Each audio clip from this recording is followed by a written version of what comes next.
Gusto ko pong magpasalamat sa inyong lahat. Kahapon pa po ay tinitingnan ko na kayo. Lalong-lalo na po yung nanggaling pa sa malalayong lugar. Meron pa po ako nakitang nasa panig ng katandaan, mga lolo at mga lola. Kahit na po ang lakas ng buhos ng ulan, walang tumitinag, walang umuuwi. Lalo na po nagpapahayag po kayo ng ating pagkakaisa. Ang ating hinahanap na katarungan, hinahanap nating katotohanan, transparency at accountability. Salamat po sa lahat ng mga kapatid sa Iglesia ni Cristo.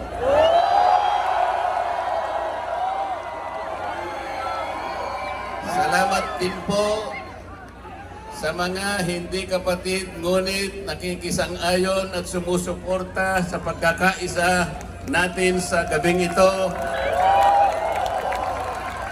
Ang iba po ay mga kakilala ko, yung iba po ay hindi ko man kakilala, ngunit nagpahayag po sila ng pagsuporta at pagmamahal sa ating bansa at sa ginagawa natin ngayon. Hindi na nga po sana ako pupunta dito.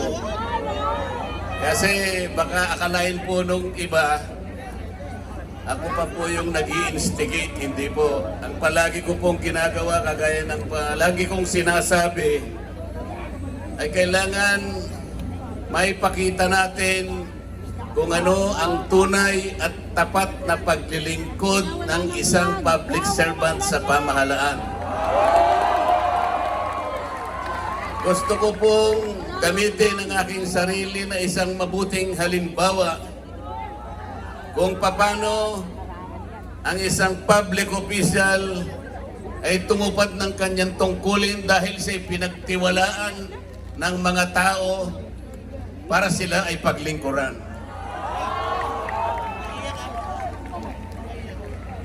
Hindi ko po alam kung paano ko kayo pasasalamatan sa tuwing nababanggit ang aking pangalan na sinusuportahan po ninyo ang aking ginagawa para sa ating bansa.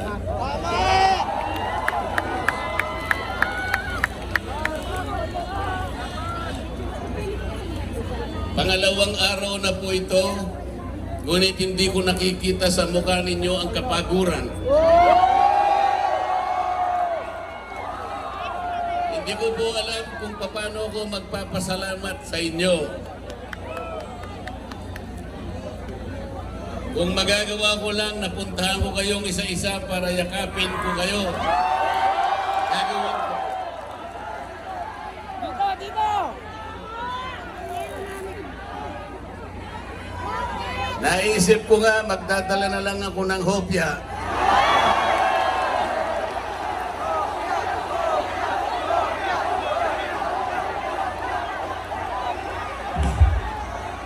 Pero nung makita ko po na napakarami ninyo, kahit 30 pabrika ng hopya hindi magkakasa sa inyo.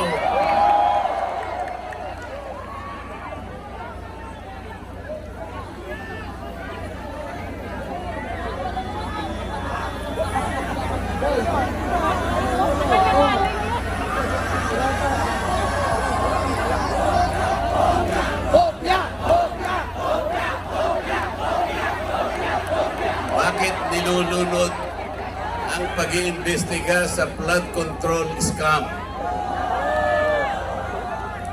Bakit si Marcoleta ang ikukulong kayo ang mandarambong?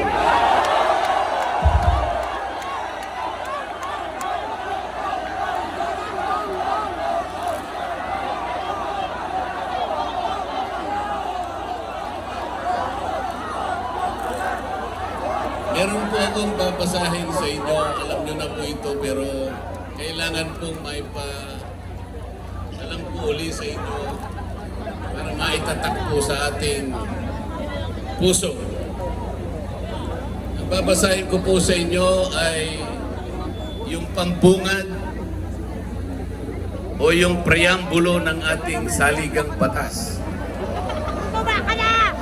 Ito po ang kauna-unahan, ito ang pambungad, ito yung panimula. Kung tawagin natin sa English ay preamble. Ito po ang sama-samang isinulat ng bawat isang Pilipino noong ang ating saligang batas ay ating pinagtibay. Babasahin ko po. Kami, ang nakapangyayaring sambayanang Pilipino na humihingi ng tulong sa makapangyarihang Diyos upang bumuo ng isang makatarungan at makataong lipunan at magtatag ng isang pamahalaan nakakatawan sa aming mga mithiin at mga lunggatiin, magtataguyod ng kabutihan sa bawat isa, mangangalaga at magpapaunlad ng aming kamanahan at titiyak para sa aming sarili at sa angkanang susunod ng mga biyaya ng kalayaan at demokrasya sa ilalim ng pananaig ng batas at ng pamahalaang puspos ng katotohanan, katarungan, kalayaan, pag-ibig, pagkakapantay-pantay at kapayapaan ay naglalagda at naghahayag ng konstitusyong ito. Mga kababayan, ito po ang batayan kung bakit nandito tayo ngayon.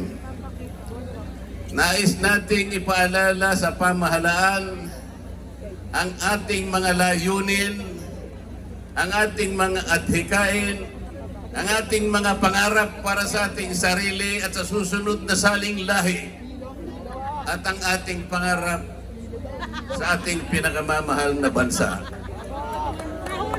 Ito po ang aking paninindigan at alam ko ito ang ating pinagkaisang paninindigan ngayong gabi. Nakahanda naman ang... Nakahanda po akong magpakulong. Kung kinakailangan maaresto po ako, wala pong problema. Kung ito po ang kabayarang hinihingi para ipagtanggol ko ang katarungan at ang pambansang kagalingan at ang interes ng mamamayang Pilipino,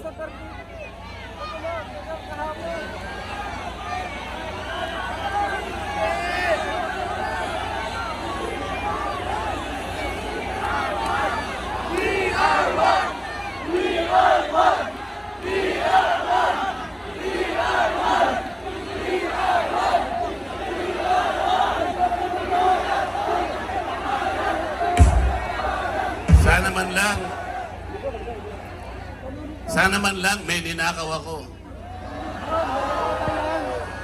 Sana man lang kasama ko sa mga mandarambong. Mga nabanggit na yung mga pangalan nila. Ang isa ay si Martin Romualdez. Ang pinagdalhan ng mali-malitang pera.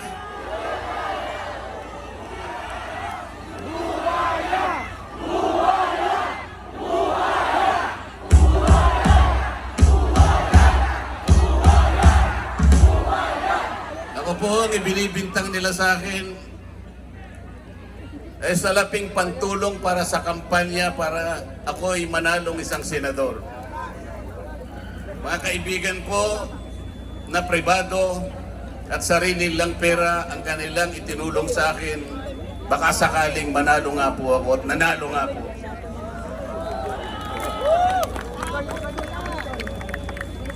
Hindi ko na po ipaliliwanag ang technicality kung paano nila inimbento ang isang gawa-gawang asunto laban sa akin. Tingnan po ninyo kung sino pa yung nagtatanggol at tumutulong para sa ganon, matukoy natin kung sino ang may kagagawan ng pinakamalawak, pinakagarapal na pandarambong sa kabambayan. Eh siya pa ang inaasunto at siya pa ang pinagbabalakang arestuhin.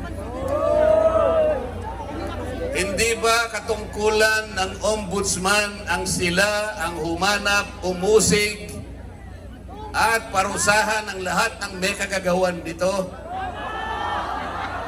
Bakit ang ombudsman ang nagagalit sa akin? Hindi ba dapat tulungan pa nila ako? Sapagkat iisa ang layunin namin. Ginawa po nilang politika ang lahat ng ito. Ang mga asunto po na sinampa laban sa akin ay nagsasaysay ng kwarta. Pero hindi nagbabanggit ng korupsyon. Nagsasaysay ng halaga, ngunit hindi binabanggit ng ill-gotten wealth. Ipinipilit na iugnay ang public office, ngunit walang binabanggit na abuse of public office. Naglulupit ng mga chismis, ngunit walang ebidensya. Naglulupit ng naratibong pampolitika, ngunit walang binabanggit na elemento o sangkap sa mga krimen na kanilang gawa-gawa.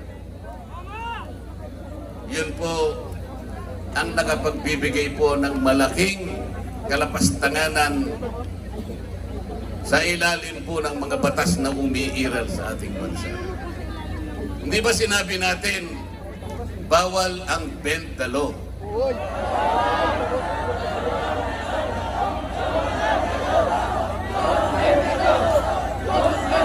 Ayun. Don't bend the law.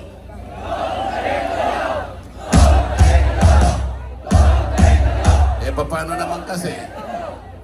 Isa naman kasama ko doon sa bulwagan sa Senado, bigla na lang nagsalita. Sometimes you have to bend the law to be able to please the people.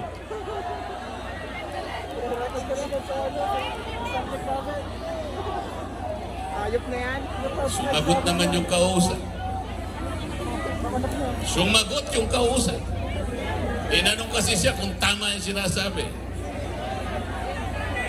Yes, sir. Yes, sir. Sabi niya, yes, sir.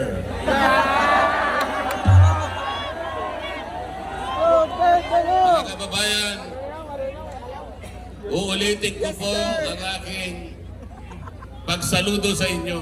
Uy, ako rin. Ang aking paggalang, Ganun din ako dyan, oh. ang aking pagpapasalamat sa ipinakita ninyong pagsuporta at pagmamahal Ganun ako dyan, oh. sa akin at sa mga bagay na ipinaglalaban nating lahat. Ang katarungan, ang katotohanan, ang pananagutan at ang katarungan. Huwag po tayong mag-iwahiwalay. Ang sabi nga natin, we are one. We are one. We are one. Maraming salamat po sa inyong lahat.